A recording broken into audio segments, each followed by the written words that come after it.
The point is, he was number 16 on your list. Yeah, he was 16 on your list. You never arrested him. But hundreds of Americans were arrested. Shame on you. The chair recognizes the Director Wray. Did the FBI ask financial institutions to turn over their customers? You yield the time to me. Did the FBI ask financial institutions to turn over their customers' debit and credit card purchase history in the Washington, D.C. area for January 5th and 6th, 2021? I don't know the answer to that as I sit here right now. Well, we do, because Bank of America gave us this email from the FBI to Bank of America. Well, I am aware that Bank of America provided information to the FBI, but what communications occurred between the FBI and Bank of America about it? Well, let's read it. To recap our morning call, we are prepared to action the following threshold. Customers transacting debit card, credit card, Washington, D.C. purchases between 1/5/21, 1/6/21. That's scary enough. But then the next bullet point's even more scary. Any historical, capital letters, all capitals, any historical purchase of a firearm. You guys asked financial institutions, at least Bank of America, we think more. Did you guys ask them? Again, I don't have the full sequence of the back and forth. You've got one, looks like you've got one email that I haven't seen before here. So I don't know that I have the full exchange that this. Well, does this email trouble you as much as it does members of the Judiciary Committee?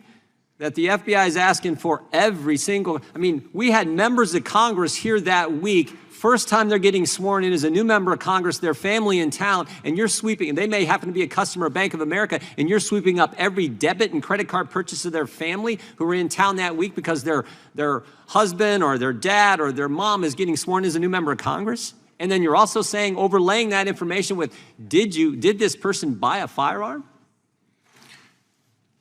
And the question is? I'm just nervous about that. Are you nervous about that?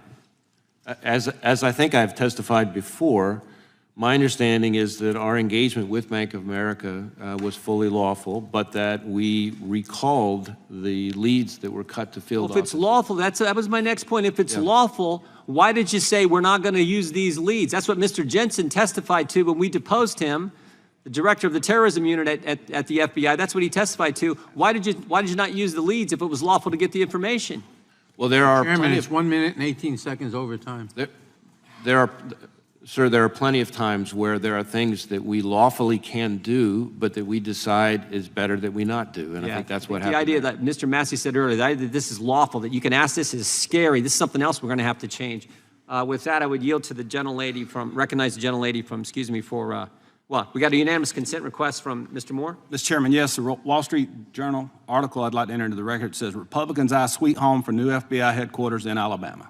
All right, without objection, the chair now recognizes the gentlelady for Texas for 5 minutes, and then we'll take a break, Director. Who is Matthew Graves? Who is Matthew Graves? I believe Matthew Graves, at least the person I'm thinking of is, I think, the U.S. Attorney in the District of Columbia. That's the person I'm thinking of, too. Are you aware that he has promised more than 1,000 more individuals will be charged or indicted related to January 6th? I had not heard that he had said that. Well, it seems arbitrary, and there's reports that it's kind of a quasi-quota system that he's put together for January 6 prosecutions. Do you approve of targets, goals, quotas in prosecuting alleged criminal conduct? Well, certainly not quotas. That doesn't make any sense. I mean, goals is a little bit more of an ambiguous term, but certainly not quotas. Certainly not quotas. Do you know if any of your personnel at the FBI is involved in the investigations promised that will lead to indictments by the January 6th quota established by U.S. Attorney Graves? That doesn't sound familiar to me. Okay. In June 2021, you told this committee that a small group of people at the U.S. Capitol on January 6th had, quote, all sorts of weapons. Do you remember being here for that committee hearing and testifying that way? In general, yes. It has been reported that more than 40 FBI personnel, agents, or contractors were in the crowd on January 6th. Is that number accurate?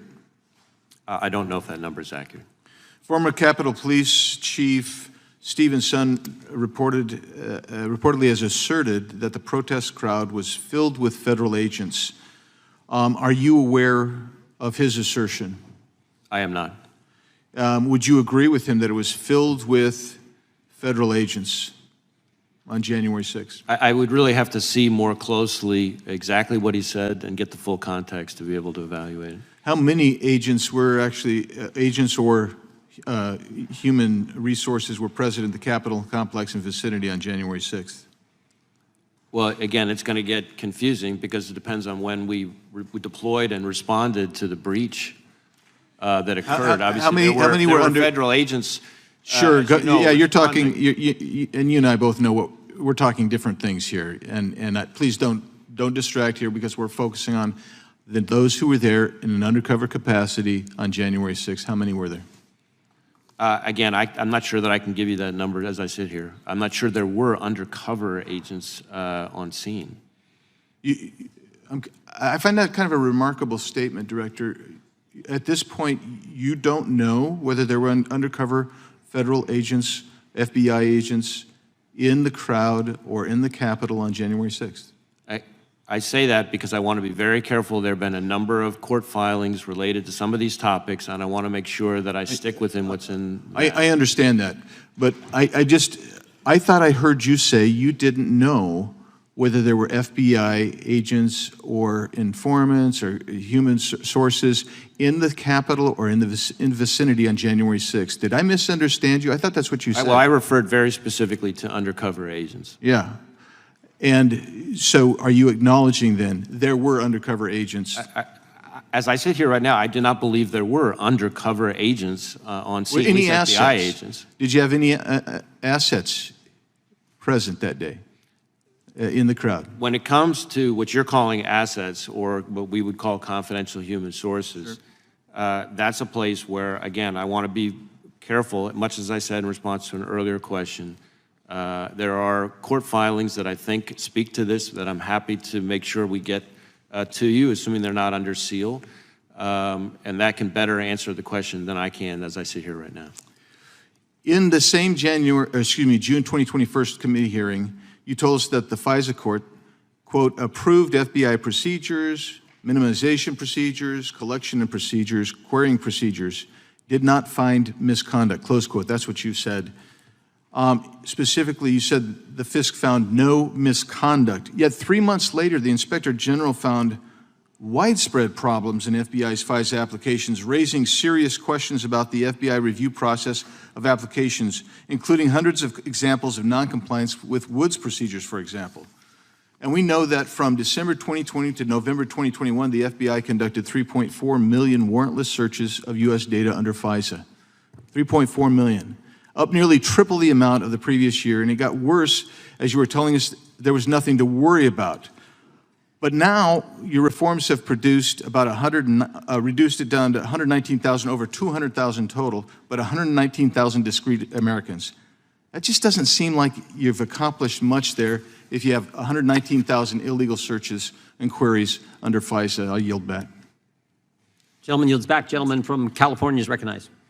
Thank you, Mr. Chairman. The House Judicial...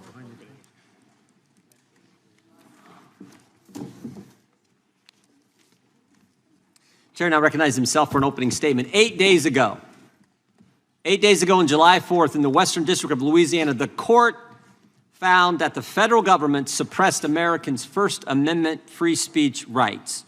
In his conclusion on page 154, the court said this, the judge said this: plaintiffs are likely to succeed on the merits in establishing that the government has used its power to silence the opposition.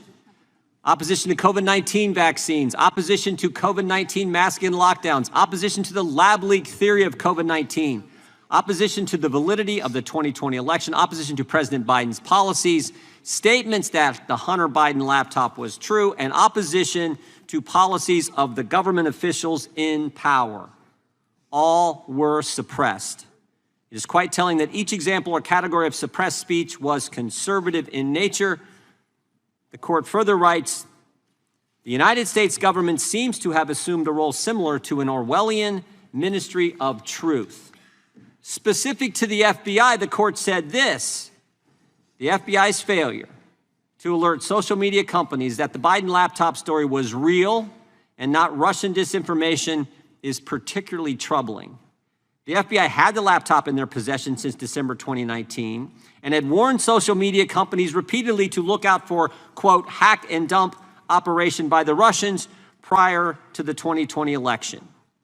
Even after Facebook specifically asked whether the laptop story was Russian disinformation, the FBI refused to comment, resulting in social media companies' suppression of this story, and as a result, millions of our fellow citizens did not hear the story prior to the November 3rd, 2020 election.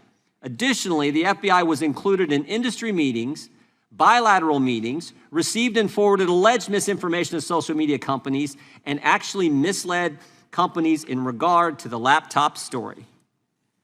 When the court says the FBI misled, that's a nice way of saying they lied. They lied, and as a result, important information was kept from we the people days before the most important election we have, election of President of the United States, election of the Commander-in-Chief. In a survey last fall, 4 out of 5 Americans said they believe there's a two-tiered system of justice in America today. They said that because there is. They said that because of what they've witnessed. Think about what Americans have seen. The National School Board Association, left-wing political group, writes the White House and asks them to treat parents at school board meetings as terrorists. And the Garland Justice Department does just that.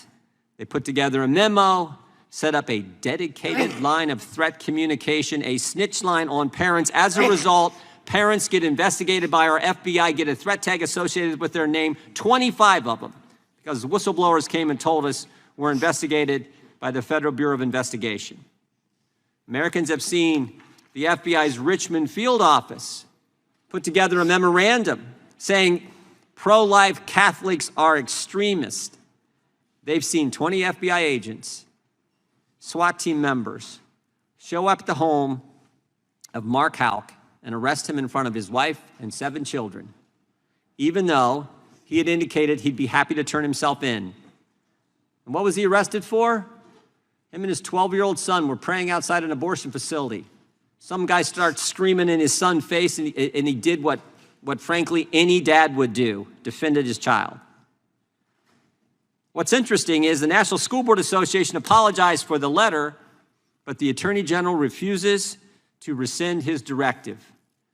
The FBI did rescind, thank goodness, the Richmond Catholic Memorandum, but they refuse to tell Congress who wrote it and who approved it. And Mr. Houck, when he got his day in court, he was acquitted by a jury of his peers. American speech is censored, parents are called terrorists, Catholics are called radicals, and I haven't even talked about the spying that took place of a presidential campaign or the raiding of a former president's home. But maybe what's more frightening is what happens if you come forward and tell Congress. If you're a whistleblower, come tell the legislature, come tell the Congress what's going on. Look out. You will be retaliated against.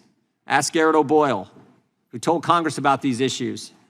Took his clearance, they took his pay, they took his kids' clothes.